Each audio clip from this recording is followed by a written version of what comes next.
7 fakta Iron Dome sistem pertahanan udara andalan Israel. Assalamualaikum warahmatullahi wabarakatuh. Sahabat Intesa, selamat pagi. Kalau ngomong teknologi perang, tentunya Amerika, Uni Soviet, China, dan Israel adalah negara yang punya inovasi kelas wahid dalam urusan adu kedikdayaan senjata. So, ulasan menarik dalam video ini adalah tentang Iron Dome, sebuah senjata langka yang dimiliki oleh dunia, khususnya untuk menangkal serangan roket yang datang mengincar mereka. Tak ada yang tahu kapan serangan militer datang. Negara-negara di daerah yang sedang menghadapi konflik seperti Timur Tengah pun memiliki sistem penangkal misilnya sendiri. Dengan sistem penangkal misil tersebut, para rakyat yang tak bersalah bisa aman dari gemburan yang mematikan. Salah satu sistem penangkal misil terkemuka di dunia dimiliki oleh Israel dengan kubah besi atau Iron Dome atau Kippot Barzow. Ditempatkan secara strategis agar dapat melindungi bangsa Israel.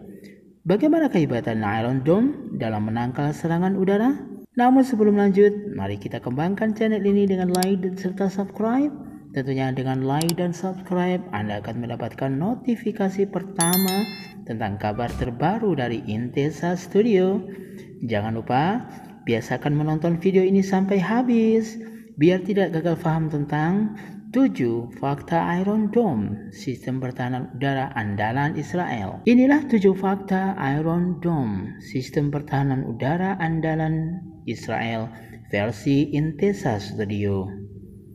1. Israel mengembangkan Iron Dome untuk membela diri dari serangan udara.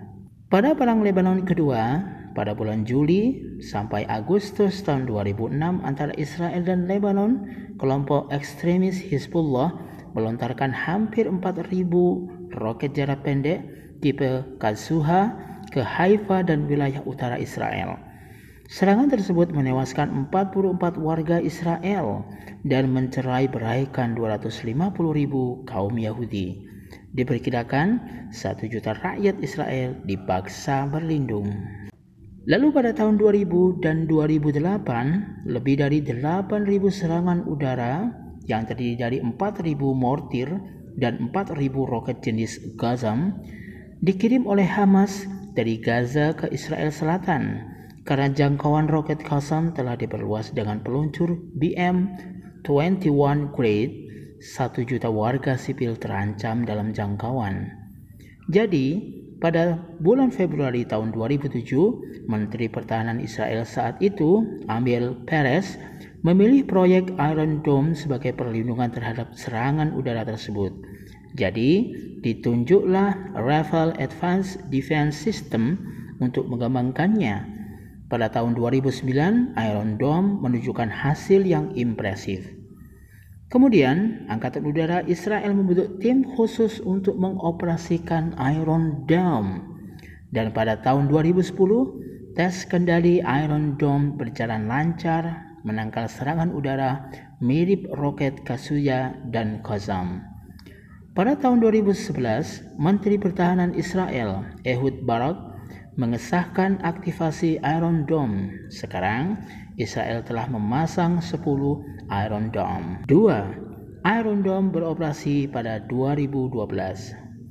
Setelah IDF membunuh Zaher Al-Qaisi, Sekretaris Jenderal Popular Resistance Committee atau PRC di Gaza pada Maret tahun 2012, lebih dari 300 roket ditujukan ke Israel. Dari jumlah tersebut, 177 menimpa Israel dan 56 berhasil dicegat oleh Iron Dome.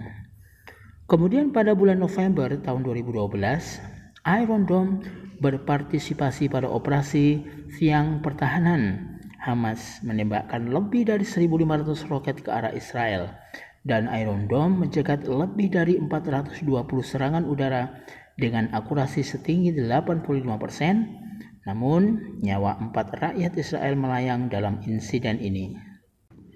Pada 2014, Iron Dome juga disertakan dalam Perang Gaza atau Operasi Perlindungan Tepi. Selama konflik 50 hari tersebut, Iron Dome menghadang 735 misil dari total 4.600 serangan udara dengan akurasi 90%.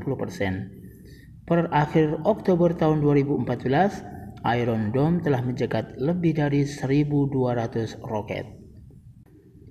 3. Fitur sistem utama Iron Dome yang mutakhir. Iron Dome mencakup sistem counter rocket, artillery, dan mortar atau C-RAM, dan Very Short Range Air Defense atau V-SHORAD, serta terdiri dari 3 sistem penting, yaitu radar pendeteksi, sistem manajemen pertempuran, dan kendali senjata atau BMC, dan unit penembakan misil atau MFU. Sistem radar pada Iron Dome dikembangkan oleh perusahaan pertahanan Israel dan anak perusahaan Israel Aerospace Industries (ILTA) dan pasukan pertahanan Israel atau IDF. Sementara sistem BMC dikembangkan oleh perusahaan piranti lunak Israel Blast System. Iron Dome memiliki 3-4 peluncur dengan 20 misil pencegat yang siap sedia dan akurat 85-90%.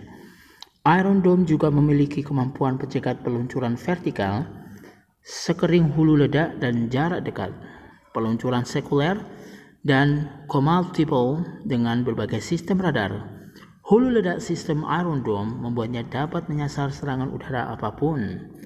Setelah mendeteksi serangan udara dari jarak 4-70 km, radar Iron Dome menghitung jalur ancaman dan menganalisis dampaknya. Jika jalur menimbulkan ancaman nyata, maka perintah pencegat ancaman udara akan dieksekusikan Iron Dome. Ancaman udara pun akan diledakkan di atas area netral. Namun, kelemahan utama Iron Dome adalah bisa kewalahan oleh misil salvo berukuran besar.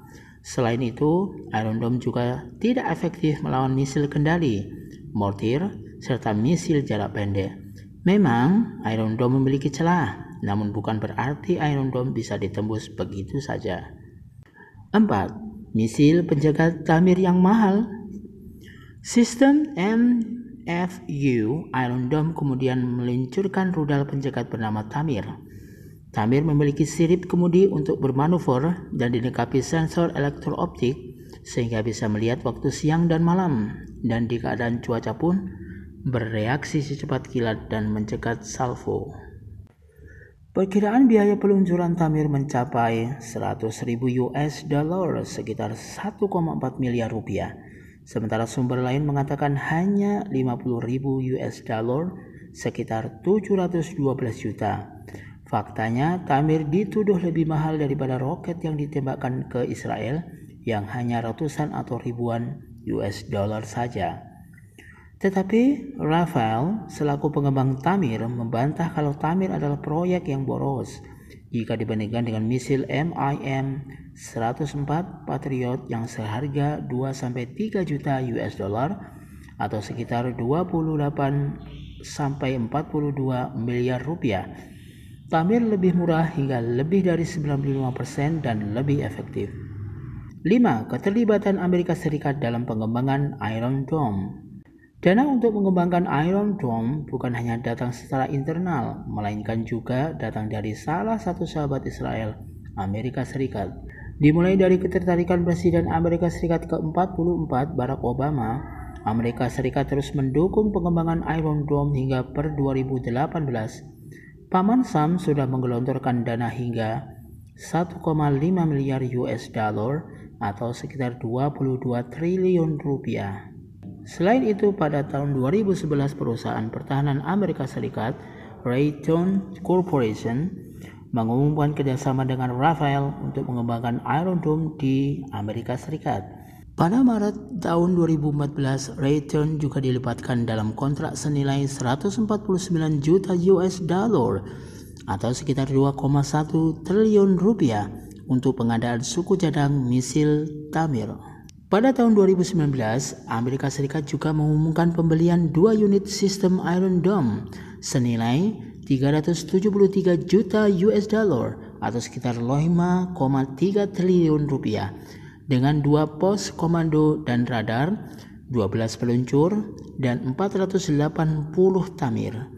Pengiriman pertama sudah diselesaikan sejak September 2020, sementara pengiriman kedua berjalan sejak Januari 2021.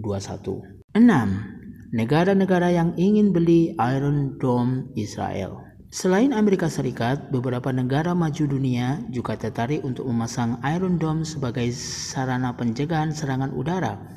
Negara-negara tersebut adalah Azerbaijan, negara asing pertama yang membeli Iron Dome; Romania, perusahaan kedirgantaraan Rumania Romero menyetujui produksi Iron Dome pada 2018. India sempat tarik ulur Perdana Menteri Israel Benjamin Netanyahu dan Perdana Menteri India Narendra Modi menyetujui transaksi pembelian Iron Dome senilai 2 miliar US dollar atau sekitar 28 triliun. Negara-negara NATO, Kementerian Pertahanan Israel membicarakan penjualan Iron Dome pada negara-negara Eropa anggota NATO untuk melindungi tentara mereka yang dikirim ke Afghanistan dan Irak. Korea Selatan sempat mengumumkan ketertarikannya membeli Iron Dome dari Israel pada tahun 2011 dan 2014. Namun pada 2017, Korea Selatan malah mengumumkan perkembangan Iron Dome-nya sendiri. 7. Sea Dome dan masa depan Iron Dome. Selain Iron Dome, Rafael juga meluncurkan Sea Dome, Iron Dome versi keamanan laut. Sea Dome berfungsi melindungi kapal di perairan dan pesisir dari serangan balistik dan serangan langsung lainnya. Berbeda dengan Iron Dome, Sea Dome dibekali tabung 10 peluru berisi misil Tamir yang diluncurkan secara vertikal dengan cakupan 360 derajat. Selain itu, Sea Dome juga dilengkapi radar pengintai kapal dan bahkan dapat dipasang di kapal-kapal kecil, lepas pantai hingga bor minyak dasar laut. Rafael butuh kurang dari setahun untuk mengembangkan purwarupa sistem Sea Dome. Saat ini Sea Dome digunakan di kapal Corvette 6 kelas Sa'ar milik Al Israel. Pada tahun 2016, Sea Dome dikatakan berhasil mencegat salvo rudal jarak dekat. Pada 2017, militer Israel mengumumkan bahwa Sea Dome dapat beroperasi setelah 8 bulan dipasang. Iron Dome hanyalah salah satu dari sistem rencana negara Yahudi mengembangkan sistem untuk menangkal serangan dari berbagai arah. Selain Iron Dome dan Sea Dome, Israel juga telah mengembangkan sistem pertahanan udara kelas kakap seperti Umban Daud, misil Hedge, Iron Dome, dan Barak 8. Itulah beberapa fakta mengenai Iron Dome, sistem pertahanan udara mutakhir milik Israel yang ditaksir negara-negara besar dunia. Dengan Iron Dome, banyak Israel yang bisa tidur nyenyak tanpa terganggu gempuran misil dari manapun. Bagaimana menurut kalian, sahabat Intesa? Tulis pendapat Anda tentang senjata ini ya. Pastinya sahabat punya pendapat tersendiri dengan senjata andalan negara Yahudi ini. Dan sampai jumpa di video menarik lainnya tentang senjata-senjata yang paling canggih di dunia militer. Wassalamualaikum warahmatullahi wabarakatuh.